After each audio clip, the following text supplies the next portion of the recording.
Good morning, students. Welcome back to online teaching. Today, I'm going to start with seventh chapter, that is first chapter of second term, the administration of the Swaraj. In the first term, we completed with conflict with the Mughals and his Shivaji's campaigns in south and his death coronation. Now, after foundation of Swaraj and coronation of Shivaji Maharaj, Shivaji wanted to have a proper administrative system to run the vast empire. And this chapter deals with this administrative system. Now, the chapter is administration of the Swaraj. Shivaji Maharaj founded Swaraj. He had himself crowned. He became a coronated king. After the coronation, Maharaj accomplished Dakshin Digvijay, the conquest of the south. The Swaraj expanded, comprising large areas of Nasik, Pune, Satara, Sangli, Kolhapur, Sindhudurg, Ratnagiri, Raigad and Thane districts of Maharashtra. It also included parts of Andhra Pradesh and Tamil Nadu states. To ensure the smooth management of the affairs of the Swaraj and to ensure people's welfare, Shivaji Maharaj set up an efficient administration.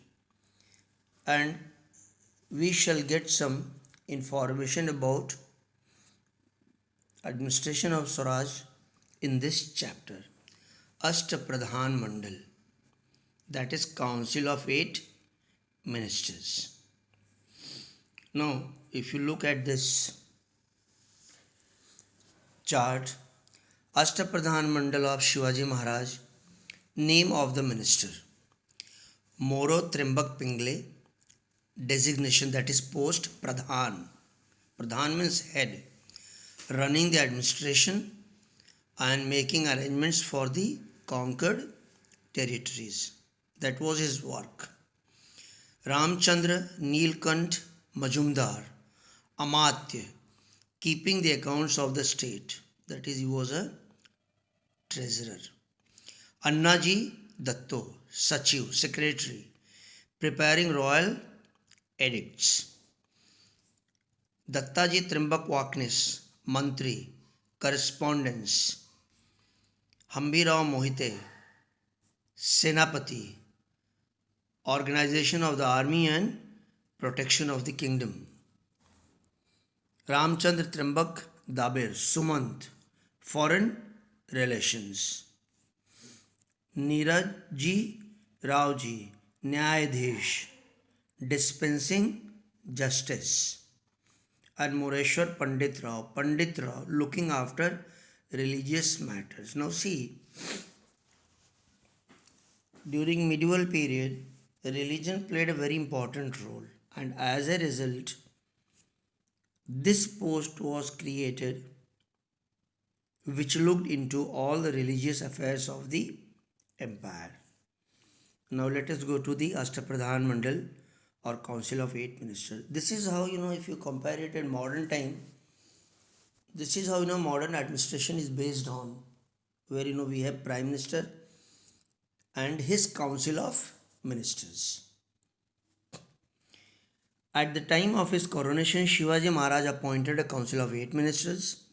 The administration was divided into 8 departments. A head was appointed for each department. Like now, how we have got Prime Minister who is, head of the Council of Ministers. Then we have Home Minister. Then we have Defense Minister. Then we have Education Minister. This type of system was there or was created by Shivaji Maharaj for the purpose of administration.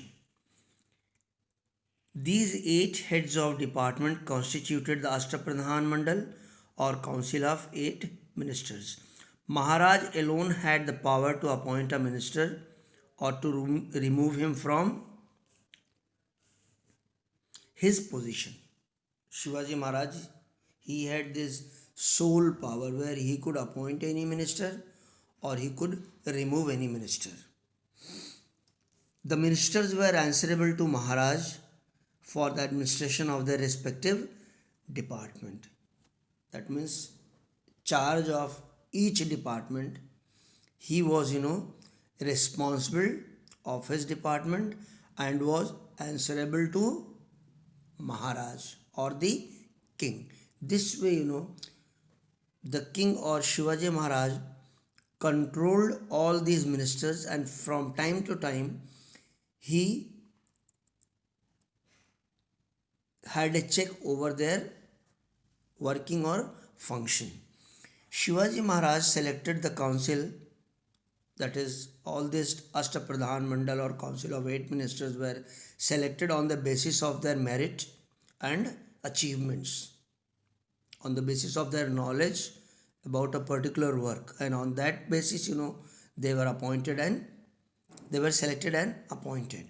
He did not give them jagirs, watans or gift or fiefs. Medieval time, there was this system where, the king gave jagir, watan or gift. That is, all these are terms which are given, which are used for the services which all these workers rendered. They got a piece of land, jagir, for all their work. So he avoided this because all this was problematic. Sometimes the jagir there became, too powerful and challenged the king. They were paid handsome salaries instead. So instead of land grants, all these ministers were given salary, good salary. The policy regarding agriculture. Now we all know Indian economy is an agrarian based economy. Right from Vedic period, ancient time, during medieval time, and even now in modern time, our economy is based on agriculture. Better the crop production, better the economy. Sometimes see, nowadays, potatoes, onions are very costly, or majority of the essential commodities prices have gone up, and the reason is, since last 8 months due to COVID, the impact is evident. But I'm not going to go into that, just an example I'm giving you. So policy regarding agriculture. Agriculture was the main occupation in villages. Even now, agriculture is main occupation in villages. Maharaj knew the importance of agriculture. That was why he paid attention to the welfare of farmers. Special care was taken of the farmers. He entrusted the responsibility of organizing the land revenue system to his capable and experienced office bearer Annaji Datto. Land revenue system was under Annaji Datto. He warned the officers that they should not collect more revenue than the amount that was fixed. Revenue is nothing but tax which was collected by the king from people or from farmers. So all these instructions were given to the important officer. He encouraged peasants. Peasants means farmers, to bring uncultivated land under cultivation. Uncultivated land which was not cultivated. Farmers were asked to cultivate that land. That means more land, more production, less scarcity of food grains. If the crop was lost due to excessive rain or drought, heavy rainfall or no rainfall. Now we all know Maharashtra, since last so many years, farmers in certain areas are facing this famine drought. And these farmers, they take loan from the government and do farming. Sometimes when the crops are lost because of heavy rain in Maharashtra or because of scanty less rainfall, so the government waives off their loan. This way, government takes care of the farmers. This type of system was created by Shivaji Maharaj for the benefit and welfare of the farmers.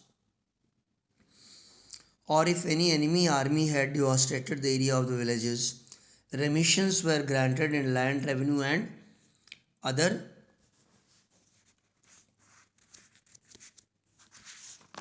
taxes. Maharaj had instructed his officers to provide peasants with bullocks, plows, and good seeds for sowing. For crop cultivation, bullocks were used, plows. Bullocks were used to plow the field and better quality seeds. So, all these benefits were given to the farmers, and the officer in charge of this agricultural department saw that the farmers benefited through these different schemes or orders of Shivaji Maharaj. Village economy of that period, you know, agriculture was the backbone of rural economy. Even now, agriculture is backbone of rural economy. In villages, many occupations developed due to supplement agriculture. In villages, different types of you know work was done by the people along with agriculture, which was main occupation. Artisans in the village provided goods and fulfilled the needs of the local people. In this sense, a village was a self-sufficient unit. Farmers gave a definite share from their produce to artisans. This share was called baluta. See, during that time, there was shortage of cash. So, all these artisans like, carpenters, blacksmiths, cobblers, all these artisans, whatever work they did, for that work, they got food grains instead of money. Baluta. This entire system was known as Baluta system because there was shortage of cash. See, even now in villages, farmers, sometimes if they do not have cash, in that case, they give food grains to the artisans or for people those who provide service to them. This system is still there. Trade and business. Maharaj knew that a kingdom does not prosper without an increase in trade. Now if you look at different type of trading activities, all those who do not have farming field, those who cannot do farming, for them different other trading facilities were started. Merchants bring novel goods as also certain necessities into a kingdom. Goods become available in plenty. Trade prospers, adding to wealth. The view that Maharaj took of merchants is seen in the Ajnapatra, where merchants are described as follows. Merchants are the ornaments of the kingdom and the glory of the king. That means all these different traders involved in different type of trading activities,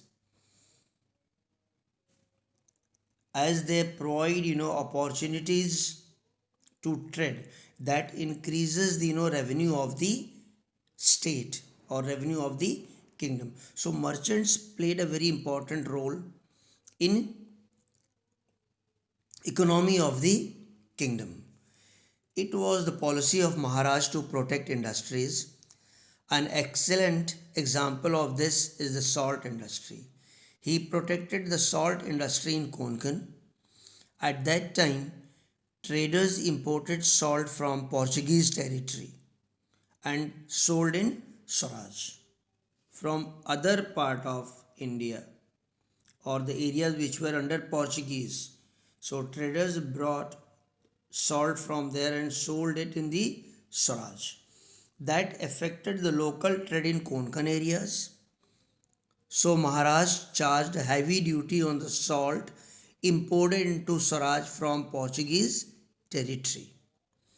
The intention was that the salt imported from Portuguese territory would then cost more, and as a result, its import would decrease and the sale of the local salt would increase.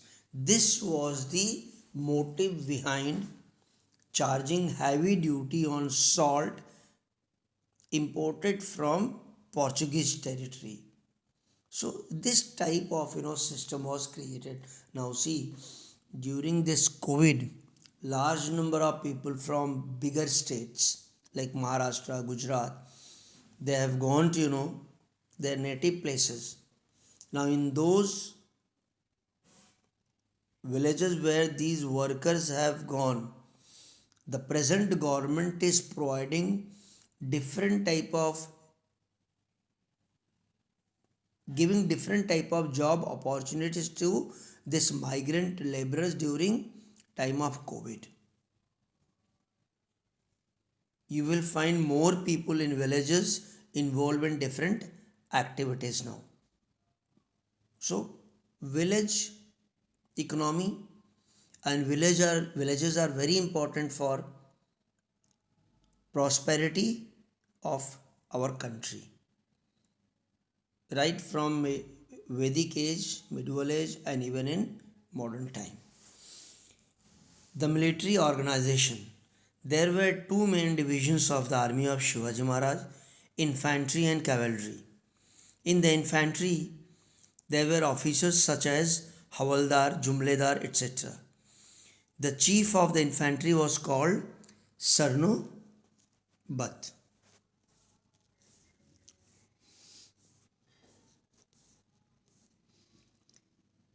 He was the highest officer in infantry. In the cavalry, there were two types of cavalrymen, namely Shiledars and Bargirs. The Shiledar had his own horses and weapons. The Bargir was provided with horse and weapons by the state. In the cavalry, Bargirs were more in number. The ranks of the cavalry officers were similar to those of infantry officers. The highest officer in cavalry was Sarnobat. Netoji Palkar, Pratap Rao Gujar, Hambir Rao Mohite were some of the famous Sarnobats of cavalry. Infantry and cavalry, that is soldiers on foot and soldiers on horseback. So this type of proper military system was created by Shivaji Maharaj. Intelligence department. It was necessary to protect the Swaraj from its enemies. For this, it was necessary to get precise and timely information about movements of the enemy. It was the job of intelligence department to obtain information about the movements of the enemies and submit it to Maharaj. Intelligence department, that is spy system. And all these spies, they provided information about enemy soldiers, about attack from outsiders before this actual attack happened, so that the army or the kingdom was ready to fight these outside forces. The intelligence service of Maharaj was very efficient. Bahirji Naik was the head of the intelligence department. He was extremely skilled in this job. He collected accurate and detailed information about Surat before the raid on Surat. So this is how efficiently this intelligent department provided beforehand information about any enemy attack, or even if army of Swaraj wanted to attack any enemy territory. This is how this intelligence department coordinated with military organization, king and various officers by providing information. Now forts. Forts were of great importance in medieval age.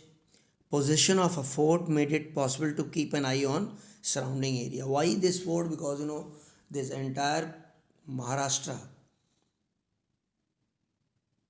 is on coastal belt, and as a result this is where all these forts played a very important role. In case of foreign invasion, it was possible to protect the people taking shelter in the fort.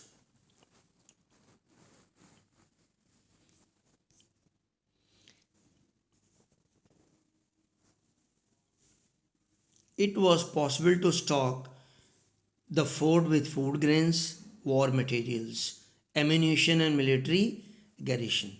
That is, in this fort, food grains were stored, war materials like arms and ammunition, cannons, and military garrison. All these people were inside the fort, so that at time of any danger from outside attack, the military was ready to fight and repel this attack. The importance of forts in the foundation of Swaraj is well stated in Ajnapatra. This kingdom was created by late revered and exalted majesty forts alone. That means this entire kingdom depends on the forts. And in the previous chapters, in the first term, we have studied that the one who controlled the forts was actually the ruler of that particular area. And before Shivaji started his campaign of Swaraj, first thing what he did was, he started, capturing all those forts which belonged to Adil Shahi. And later, when Adil Shahi challenged, some of these forts were given back to Adil Shah and again regained. So that this is where forts played a very important role. The one who was in charge of fort was actual ruler of that particular area. There were about 300 forts in Swaraj. Maharaj spent a considerable amount of money on the building and repairs of these forts. He built hill forts like Pratapgarh, Pavangarh and Rajgarh. There was a Kiledar, a Sabnis and a Karkhanis on every fort. The Karkhanis looked after the storage of food grains and the maintenance of war materials on the fort. This is how these forts played a very important role in making Swaraj a reality.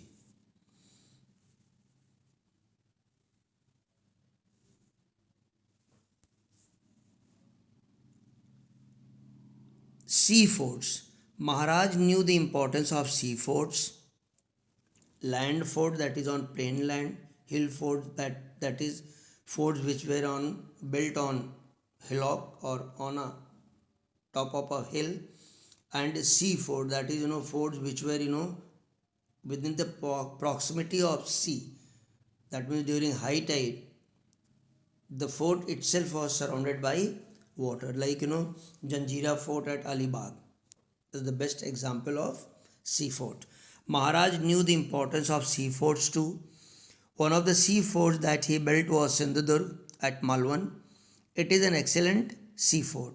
To give strength to the construction of the fort, 5 khandis of lead is a metal, was poured into its foundation.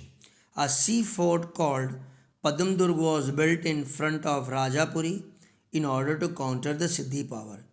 About this fort, Maharaj has said in a letter that by constructing Padmadurg, he had set up another Rajapuri to overshadow the Rajapuri of Siddhi. Now we all know Siddhis were constant threat to the Swaraj. And to counter these Siddhis, Padmadurg was constructed. And from Padmadurg, Shivaji Maharaj was able to control and check all the activities of the Siddhis. This is how he planned out while he was building different forts to check all this outside interference. See, if you compare present day army or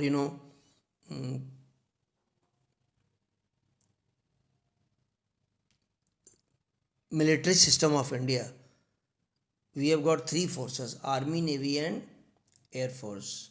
Army, navy, and air force. Navy is in charge of all this sea. If you go to Gateway of India, there you go in deep into the sea, you will find all these big ships, warships placed there.